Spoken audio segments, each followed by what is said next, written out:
One book I would recommend is a book that's actually it was written by Louis Timberlake, and the name of the book is Born to Win. And I heard it at I heard him speak. He was a motivational speaker, went around and spoke to different groups, and there's absolutely nothing that you can find as a public relations person that has a redeeming value about public relations. There's no talk about the four-step process. There's no great examples of PR, but what it is, it's a book of inspiration. And it talks about people who either at the beginning of their career or at the very end of their life found what they were meant to do. One great example is Colonel Sanders with KFC. The fact that this was his second career. He had retired, he'd given up on life and contemplated suicide. And then it talks about him writing a list of the things that he was good at. And one of them was frying chicken, and how that turned from door to door to one of the most successful franchises of all times.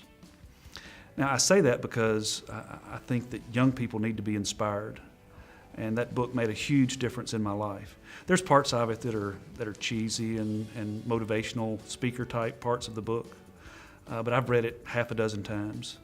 And he brings a lot of analogies from religion and from the Bible. And it's interesting, one of the few things I remember the first time I read it and have remembered ever since is that as children, as babies, we're born with two fears. The fear of falling and the fear of loud noises. Every other fear in life that we have, we learned that fear. And he mentions how in the Bible, 365 times, verses start with fear not. And so he talked a lot about fear and what that can do to you and how it's a paralyzing feeling.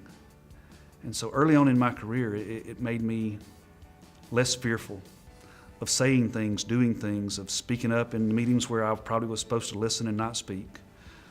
But I think that could maybe change a young person's way of thinking. Again, it's not going to give them some great PR insight. I think all that's great PR insight if you look at it the right way. But it's not a nuts and bolts mechanics book on how to be a leader. It just talks about a bunch of great leaders and how they got there.